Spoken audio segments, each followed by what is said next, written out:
오늘은 방금 전에 읽은 본문 신약성경 히브리서 11장 1절부터 6절까지의 말씀을 본문으로 주보에 나온 것처럼 동행하는 삶, 행동하는 삶이라는 제목으로 하나님의 말씀 증거하겠습니다. 사실은 히브리서 11장 1절부터 3절까지의 내용은 지난 주일 새벽 기도의 시간에 다루었기 때문에 서론을 넘어가고 4절부터 6절까지의 말씀을 중심으로 살펴보고자 하는데, 오늘의 주제는 주보에 조금 칸이 모자라서 10글자로 줄였습니다만 하나님과 동행하는 삶, 믿음으로 행동하는 삶입니다. 하나님과 동행하는 삶, 믿음으로 행동하는 삶. 동행, 행동, 제가 일부러 언어 유희를 자주 쓰는 편인데 기억하기 좋으라고 이렇게 제가 일부러 맞춰가고 있습니다. 방금 읽은 이 히브리서 11장에는 믿음장이라는 별명이 붙어 있습니다. 히브리서 11장에는 많은 사람들이 등장을 하는데 성경에 나오는 믿음의 거장들, 히어로, 영웅이라고 할 만한 사람들이 마치 올림픽 메달리스트들이 금이환영 개선행진을 하는 것처럼 믿음의 영웅들이 등장을 합니다. 믿음으로 노아는, 믿음으로 아브라함은, 믿음으로 모세는, 믿음으로 또 엘리야는, 믿음으로 누구누구는, 이런 식으로 해서 우리 기독교 역사에 있어서 빼놓을 수 없는 성경 속 영웅들이 나열되며 언급되는 장이 바로 우리가 읽은 히브리서 11장입니다. 이 히브리서 11장에 나오는 사람들의 공통점은 믿음입니다. 믿음. 하나님에 대한 믿음이지요. 참 아름답고 귀한 삶의 흔적이 그들 가운데 있습니다. 오늘은 특별히 두 사람을 중심으로 살펴보려고 합니다. 3절부터 6절까지 나오는 사람, 아벨이라는 사람과 에녹이라는 사람, 두 사람을 중심으로 믿음으로 산다는 것은 무엇인지, 우리가 지금 코로나 팬데믹 상황 가운데 신앙생활에 제약이 따르고 있고 어려움이 많은 요즘이지만 이런 시대일수록 우리가 취해야 될, 우리가 따라야 될 믿음의 본보기가 무엇인지, 그 삶이 어떤 삶인지 함께 나누고 기도의 제목으로 찾아가고자 합니다. 사랑하는 성도 여러분, 우리가 본받아야 될 삶은 어떤 삶인가? 첫 번째, 믿음으로 하나님을 예배하는 삶입니다. 첫 번째는 기억하시면 좋겠습니다. 한번 따라 하실까요? 믿음으로 하나님을 예배하는 삶입니다. 이제 세 가지 말씀드리고 말씀을 마무리할 거니까 지금 이제 첫 번째 들어갑니다. 첫 번째는 온전한 예배와 관련된 내용입니다. 믿음으로 하나님을 예배하는 삶이 저와 여러분이 따라야 되는 삶의 모범입니다. 4절을 다 같이 한 번 더 읽어보겠습니다. 4절입니다. 시작. 믿음으로 아벨은 가인보다 더 나은 제사를 하나님께 드림으로 의로운 자라 하시는 증거를 얻었으니 하나님이 그 예물에 대하여 증언하심이라. 그가 죽었으나 그 믿음으로써 지금도 말하느니라.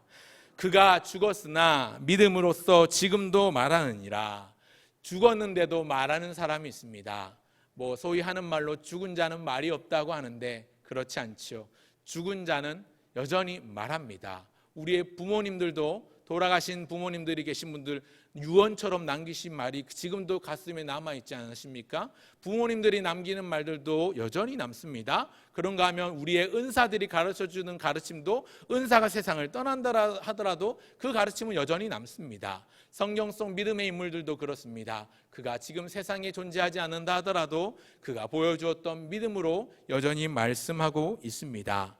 이 히브리서 11장에 맨 처음 나오는 사람은 아벨입니다. 그가 죽었으나 믿음은 이런 것이다 라고 지금도 말하고 가르쳐주고 있습니다.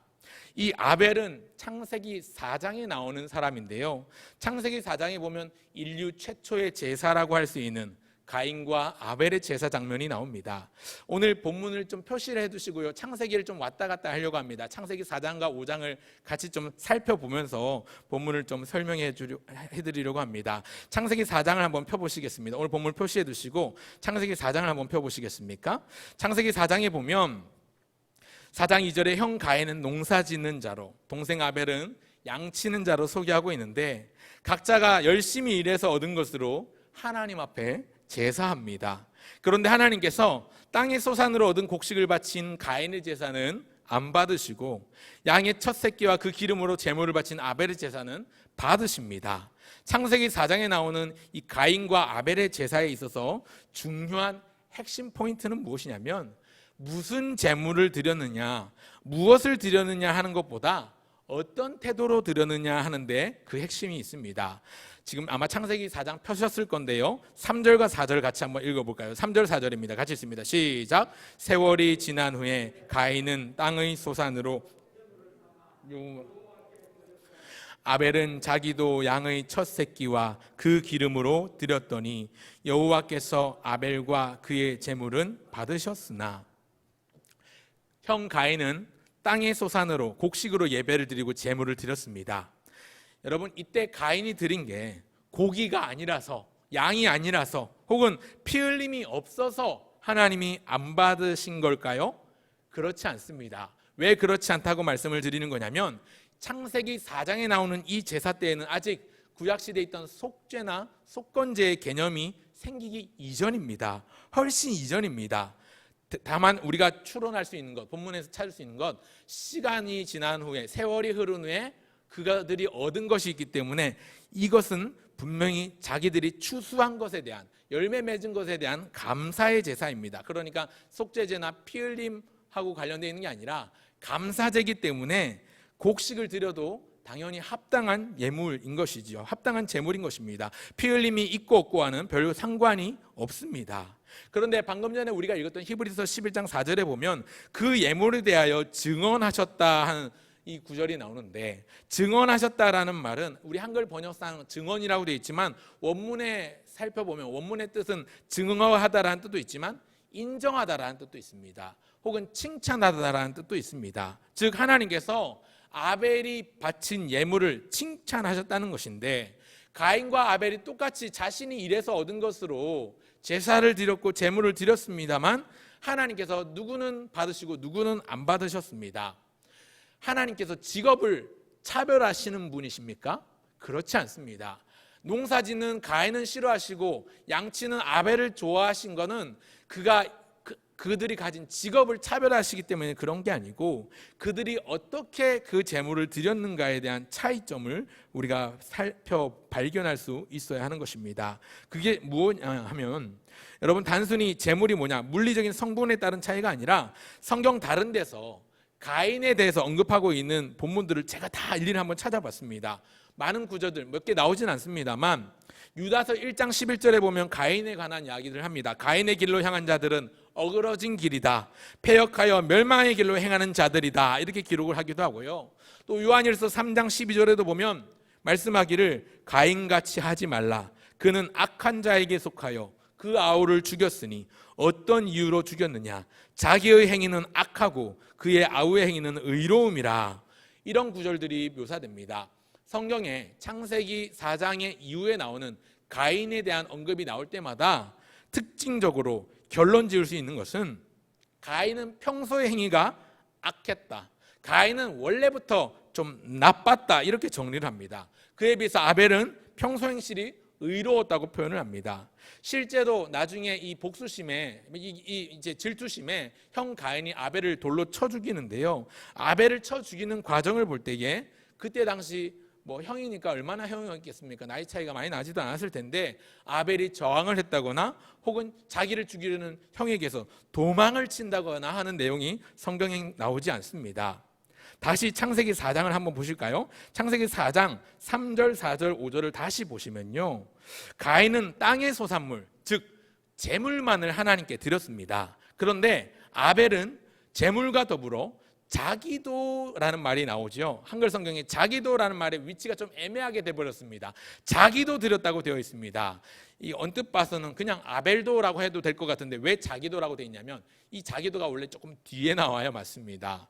제물만 드렸던 가인과 제물과 함께 아벨은 자기도 드렸다는 거죠. 자기 자신도 하나님 앞에 드리는 제물로 드렸다는 겁니다. 이 가인과 아벨이 드린 제사의 차이는, 제물의 차이는 여기에 존재하고 있습니다. 가인은요, 얻은 곡식들, 제물만을 하나님께 바쳤고요, 아벨은 양의 첫 새끼와 그 기름과 거기에 플러스 하나 더, 자기도 하나님 앞에 드린 겁니다. 자기도 함께 드렸습니다. 그러니까 가인의 제물은 제물만 있었고 아벨의 제물에는 특징적인 것이 양의 첫 새끼는 가장 가치롭고 귀한, 처음 난 것은 전부를 의미하는 히브리적 관념이 있는데, 양의 첫 새끼는 가장 귀한 겁니다. 가장 귀한 것을 드렸고 그 기름으로 드렸다는 것, 또 가장 귀한 것 중에 귀한 것을 드렸다는 얘기고, 최상의 것을 드렸다는 얘기고, 뿐만 아니라 자기도 하나님 앞에 드렸다는 겁니다. 그러니까 가인과 아벨이 여기서 제사하고 있으면, 두 사람이 제사하고 있으면 한쪽에는 곡식만 있어요. 제물만 있는 거예요. 또 다른 한쪽에는 양의 첫 새끼와 그 기름과 아벨 자신도 위에 올려져 있는 겁니다. 그렇게 그림이시면 이 두 사람의 차이를 아실 겁니다. 그래서 하나님은 결과적으로 가인과 그 제물은 받지 않으셨지만, 가인이 드린 제물도 받지 않으시고 가인은 자신도 안 드렸지만, 반대로 아벨은 아벨이 드린 제물과 아벨 자신도 받으셨습니다. 평소의 모습과 행실이 하나님이 받으실 만큼 의로운 사람이었다고 성경은 기록합니다. 하지만 가인은 그렇지 못했던 것이지요. 그저 제물만을 바친 겁니다. 이게 둘이 다릅니다. 아벨은 그래서 오늘 본문이 평가하기를 더 나은 제사를 하나님 앞에 드렸다라고 말씀하지요. 여러분, 드리는 제물 자체도 중요하지만 더 중요한 건 어떻게 드리는가, 어떤 태도, 어떤 마음가짐으로 드리는가 하는 것입니다. 예물과 함께 자기 자신도 친히 제물이 되길 원했던 아벨의 마음으로 더 나은 제사를 드리는, 오늘로 치면 예배 아닙니까? 우리가 더 나은 예배에 임하는 우리 모두가 되면 좋겠습니다. 로마서 12장 1절 사도 바울이 말씀하기를, 너무나도 잘 아는 말씀, 그러므로 형제들아 내가 하나님의 모든 자비하심으로 너희를 권하노니 너희 몸을 하나님이 기뻐하시는 거룩한 산제물로 드리라. 이는 너희가 드릴 영적 예배니라. 무엇을 드리라고요? 제물만 드리라가 아니라 너희 몸을 드리라. 하나님이 기뻐하시는 거룩한 산제물로 너희 몸을 드리라는 이 말은 우리의 몸, 우리의 삶을 기꺼이 하나님 앞에 내어드리라는 말입니다. 여러분, 사실 아벨과 관련된 내용은요, 이 신구약 성경을 통틀어 전체 분량에 비해서 아벨이 등장하는 내용은 그 분량이 너무나도 미미할 정도로 작은, 너무나도 짧은 에피소드입니다. 하지만 이 히브리서 11장에서 다루고 있는 믿음의 영웅들 가운데 제일 먼저 가장 처음에 등장하는 이유는요, 그 내용이 가장 중요한 예배와 관련되어 있기 때문에 그렇습니다.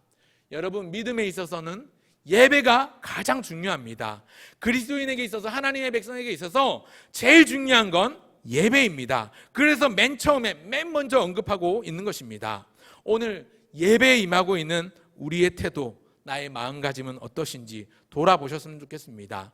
그저 일주일에 한두 번 예배에 참석하는 것만으로, 혹은 내가 헌금을 빼먹지 않고 하는 것만으로 내 할 일을 다 했다 여기는 아니한 마음이 내 안에 움트고 있지 않은지, 가인과 같은 마음은 아닌지, 제물만 드리면 됐지, 뭐 예배 출석만 하고 헌금만 안 빼먹고 저 꼬박꼬박 잘하면 됐지, 그런 마음이 혹여 있으시다면 얼른 그 가인의 길에서 돌아서시길 바랍니다. 아벨과 같이 가장 귀한 것, 최상의 것을 하나님 앞에 드림과 동시에 자기도 하나님 앞에 드리는 헌신이 뒤따르는 저와 여러분 모두가 되시길 바랍니다.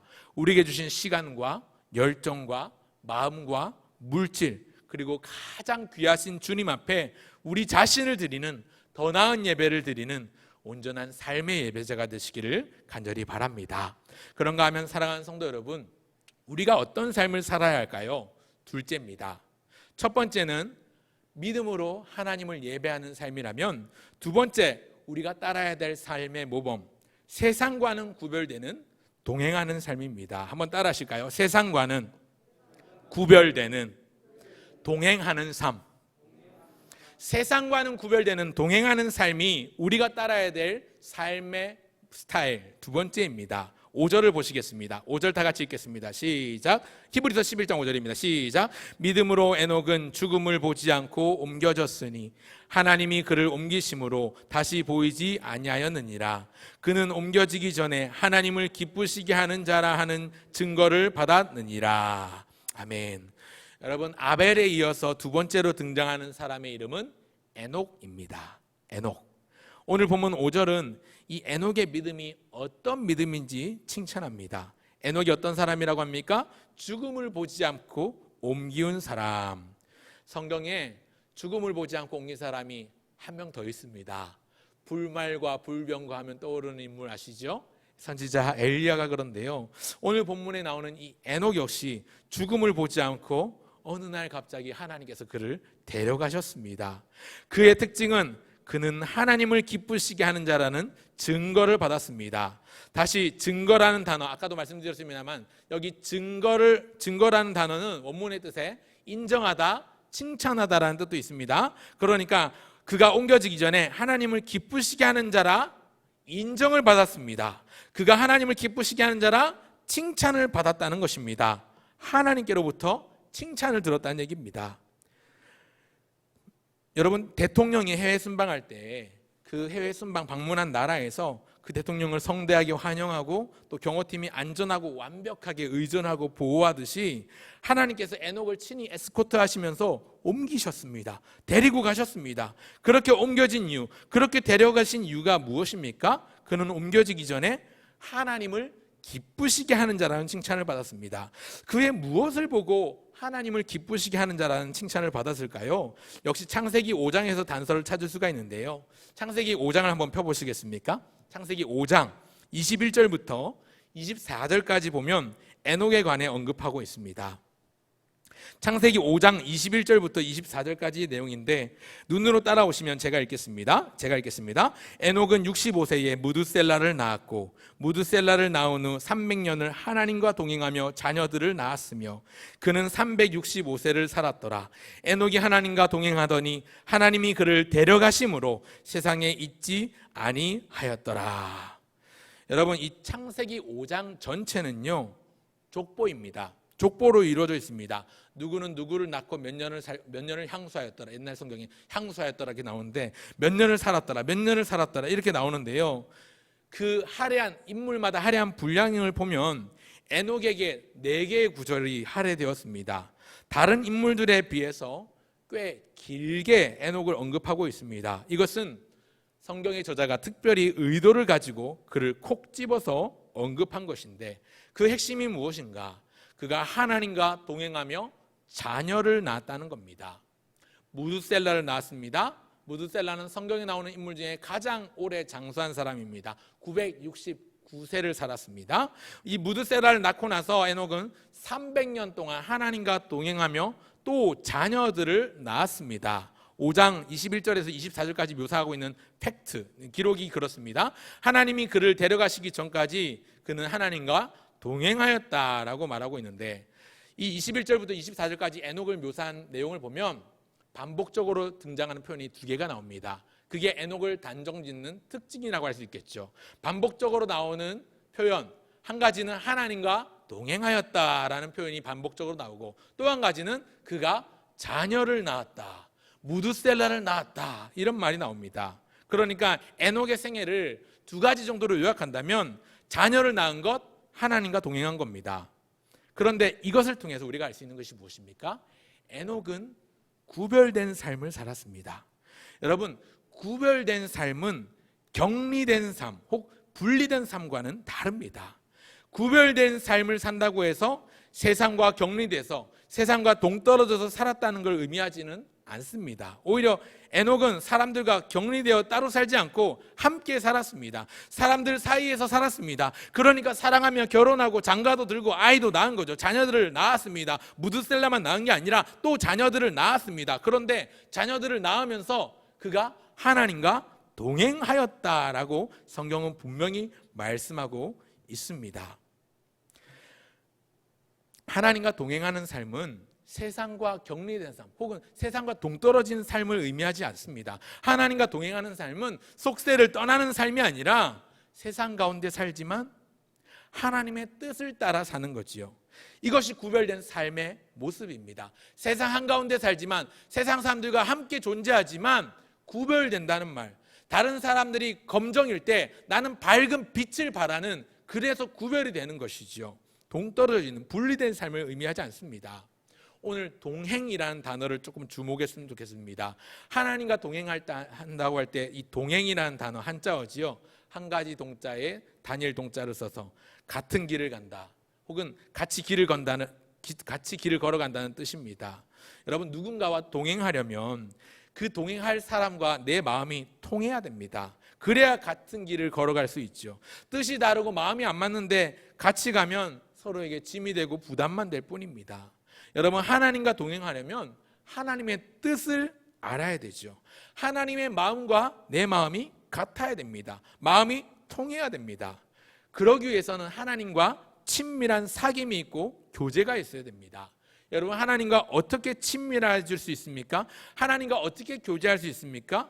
끊임없이 묻고 또 묻는 겁니다. 하나님의 뜻을 구하고 하나님의 계획이 무엇인지 묻고 하나님의 마음을 헤아리기 위해서 하나님 앞에 노력을 하는 그런 노력들이 뒤따라야 되는데, 이 노력이 무엇인가? 오늘 읽은 11장 6절이 바로 그 내용을, 그 노력을 언급합니다. 그 노력이 무엇입니까? 하나님께 나가는 자는 하나님이 반드시 계신 것과 또한 하나님이 자기를 찾는 자들에게 반드시 상 주시는 분이라는 것을 믿는 것. 한마디로 말씀드려서 하나님께 기도한 겁니다. 하나님을 찾고 구한 게 하나님과 친밀함을 더해가는 노력인 것이죠. 하나님 앞에 기도하는 것이 하나님과 동행하는 첫걸음입니다.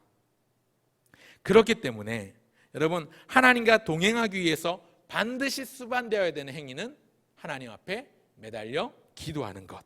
하나님의 뜻을 묻고 나의 뜻과 일치하지 않는다면 나의 뜻을 굽혀 하나님 앞에 몸을 굴복시키는 이런 일들이 있어야 하는 것이지요. 하나님과 동행하는 삶은 그러하기에 기도하는 삶이라고 말할 수 있습니다. 한번 따라 하실까요? 하나님과 동행하는 삶은 기도하는 삶입니다. 기도하는 저와 여러분 모두가 되시길 바랍니다. 그런가 하면 하나님과 동행하는 삶은 기도하는 삶, 거룩한 삶입니다. 거룩하다고 하면 뭔가 고독하고 뭔가 무겁고 힘들고 굉장히 경건한 이미지를 떠올리기가 쉬운데 결코 그렇지 않습니다. 하나님과 동행하면요, 하나님의 음성을 듣고 또 하나님의 그 케어, 그분의 어루만져 주심을 경험하기 때문에 누구도 느끼지 못하는 영적인 희열과 기쁨과 평강과 포근함을 느낄 수 있습니다. 이런 사람은 기쁨으로 즐겁게 살 수 있습니다. 항상 하나님께 기도하는 사람은, 그 사람은 하나님과 동행하는 사람입니다. 그래서 그런 사람들은 이런 노래를 자동으로 흥얼거릴 수 있습니다. 나와 동행하시고 모든 염려하시니 나는 숲의 새와 같이. 그 다음 뭐죠? 그렇죠. 기쁘다. 기쁜 삶을 살아가는 겁니다. 경건한 삶, 거룩한 삶, 하나님과 동행하는 사람은요, 기뻐요. 기뻐하는 삶을 살아갑니다. 혹여 하나님을 섬긴다고 하면서도 기쁨이 없는 분 계십니까? 물론 우리 시대가 우리를 힘들게 하고 우울하게 하지만 그럼에도 불구하고 하나님께 기도하는 사람은 기쁨을 회복할 수 있습니다. 기쁨을 회복하시면 좋겠습니다. 하나님과 동행하는 삶, 그래서 기쁘고 즐거운 삶, 이것이 은혜 안에서 아름다운 삶입니다. 에녹은 결국 죽음을 보지 않고 하나님께서 그를 옮겨가시는 축복과 은혜를 누렸습니다. 창세기 5장의 표현은 그를 데려가셨다라고 말씀하는데, 하나님을 기쁘시게 하는 자라고 하나님께 인정받고 칭찬받는 영광을 누렸을 뿐만 아니라 그 자녀 무드셀라가 무려 969년을 사는, 장수하는 자녀의 복도 받아 누립니다. 사랑하는 성도 여러분, 성경에 나오는 에녹이요, 제가 곰곰이 생각해 보니까 이 히브리서 11장에 많은 위인들이 나오지만 에녹이 참 귀한 게 뭐냐면, 에녹이 어떤 특별한 업적이나 공로를 세운 게 아닙니다. 예를 들어서 우상을 허물었다든지 성전을 건축했다든지 아니면 엘리야처럼 450대 1, 400대 1, 850대 1로 싸워서 이겼다든지 아니면 다윗처럼 나라를 잘 다스렸다든지 이런 내용이 전혀 없어요. 그저 그가 한 일은 하나님과 동행하며 자녀를 낳은 것이 전부입니다. 얼마 동안요? 65세에 자녀를 낳았는데, 무드셀라 낳았는데 그 이후에 300년을 하나님과 동행하며 자녀를 낳았다고 언급합니다. 300년 동안, 그가 사는 평생 동안 그가 하나님이 데려가시기 직전까지 한결같이 하나님과 동행하는 삶을 살았습니다. 그것 때문에 어떻게 보면 다른 사람보다 훨씬 더 높은 칭찬과 인정을 받고 있는 것이지요. 공로를 세운 적이 없어요. 역사적으로 기념할 만한 어떤 업적을 이룬 게 없습니다. 금자탑을 쌓은 게 없어요. 그런데 누구보다 먼저 하나님의 칭찬과 인정을 받고 있습니다. 여러분, 하나님과 동행하는 게 별거 아닌 것 같지만 어떤 것보다도 중요하고 무엇보다도 대단한 겁니다. 우상을 허문다든지 대적들을 물리친다든지 혹여 성전을 세우는 것보다 어떤 측면에선 더 하나님 앞에 먼저 칭찬받고 인정을 받았는데 다른 게 아닙니다. 딱 한 가지, 하나님이랑 동행한 것. 여러분, 내가 무언가 특별한 일을 이루지 못해도 뭔가 사람들에게 자랑할 만한, 뭔가 역사적으로 기념할 만한 큰 공로나 업적을 세우지 못했다 하더라도 그것보다 더 중요한 것 한 가지 있으니 이것은 하나님과 동행하며 매일매일 하나님의 뜻을 묻고 하나님 말씀을 붙들면서 하나님 마음과 내 마음이 하나 되게 하는 것, 이것이 진정으로 아름다운 하나님께 칭찬받는 인생이라는 사실을 기억하시고 우리 주님과 동행하시면 좋겠습니다. 그리고 그 주님과 동행하시고자 날마다 기도하고 주님 말씀에 귀 기울이시는 여러분 되시길 간절히 바랍니다. 그래서 둘째는 기도하며 세상과는 구별되는 삶입니다. 그런가 하면 마지막 셋째, 사랑하는 성도 여러분, 우리가 어떤 삶을 살아야 합니까? 셋째는 상주심을 확신하며 소망하는 삶입니다. 한번 따라 하실까요? 상주심을 확신하며 소망하는 삶. 셋째는 소망과 감사에 대한 내용인데요. 오늘 본문 11장, 히브리서 11장 6절을 같이 읽겠습니다. 6절, 너무나도 유명한 구절, 암송하시는 분들도 계신 것 같은데 같이 읽겠습니다. 6절 시작. 믿음이 없이는 하나님을 기쁘시게 하지 못하나니 하나님께 나아가는 자는 반드시 그가 계신 것과 또한 그가 자기를 찾는 자들에게 상 주시는 이심을 믿어야 할지니라. 아멘. 여러분, 에녹의 믿음을 언급하면서 이어 말씀하기를 믿음이 없이는 하나님을 기쁘시게 하지 못한다 말하지요. 반대로 얘기해 볼까요? 믿음으로 하나님을 기쁘시게 할 수 있습니다. 믿음으로 하나님을 기쁘시게 할 수 있는데 이 믿음 어떤 믿음인가? 하나님께 나아가는 자가 가져야 되는 믿음입니다. 이 믿음 어떤 믿음인가? 반드시 하나님이 살아계신 것과 그 살아계신 하나님께서 지금 나와 함께 하신다는 것과 또 자기를 찾는 자들에게 상을 베풀어 주신다는 것을 확신하는 믿음입니다. 자기를 찾는 자들에게 상을 베푸신다고 하셨는데 이 상이 무엇인가?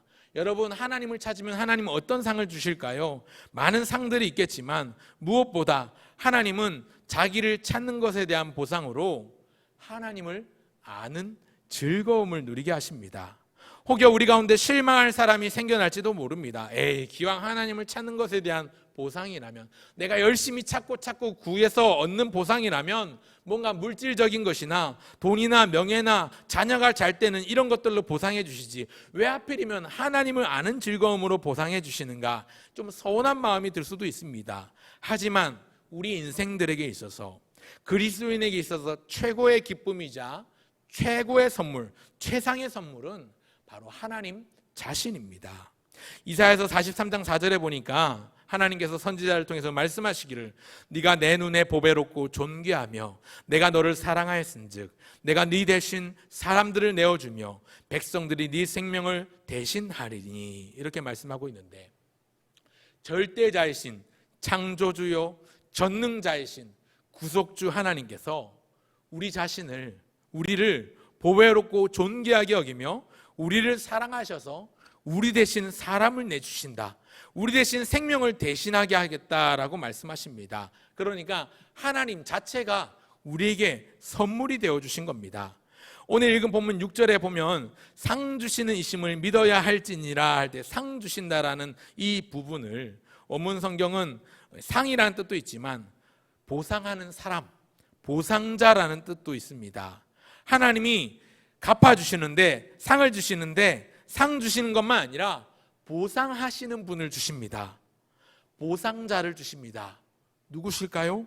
생각나시죠? 예수님, 또 보혜사 성령님입니다.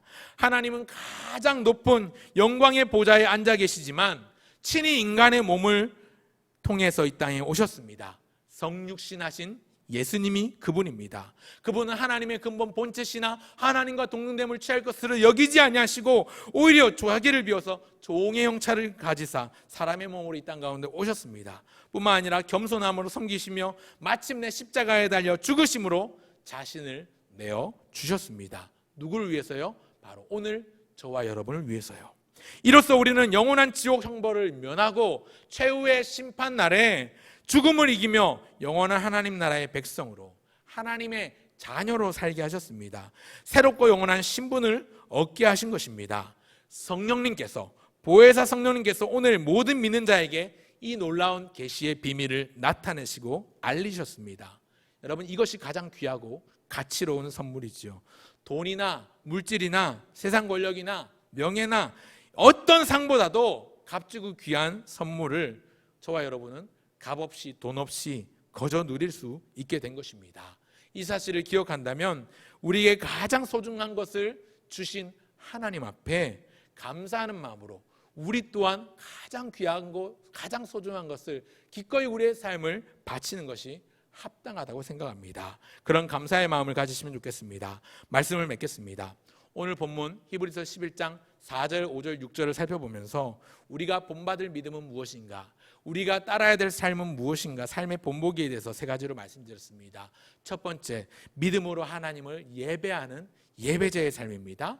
두 번째, 세상과는 구별되어 기도하며 하나님과 동행하는 삶입니다. 세 번째, 우리에게 베풀어 주신 가장 큰 상이신 예수 그리스도의 구원의 은총을 누리게 하심을 인하여 감사할 뿐만 아니라 마침내 다시 오실 예수님을 통해서 하나님의 나라를 완성시켜 가시는 하나님의 그 놀라우신 계획과 뜻을 소망하며 기다리는 삶. 여러분, 이런 삶을 우리의 머리로 아는 것만으로는 부족합니다. 지적인 동의를 넘어서 신실한 행동으로 나타나야 됩니다. 아는 것을 넘어서 사는 것으로 이어져야 합니다. 그래서 하나님 앞에 온전하고 거룩한 예배자로 서시길 바랍니다. 말만 아니라 기도하는 가운데 하나님과 동행하고 또 행동으로 실천하고 행함으로 말미암아 열매 맺는 하나님의 백성이 되시면 좋겠습니다. 코로나 팬데믹 상태로 인해서 예배가 소홀해지기 쉽습니다. 오늘 강조드린 두 가지, 예배와 기도 꼭 붙들고 예배와 기도의 자리를 지켜가시는 저와 여러분 모두가 되시기를 우리 주님의 이름으로 간절히 소원을 드립니다.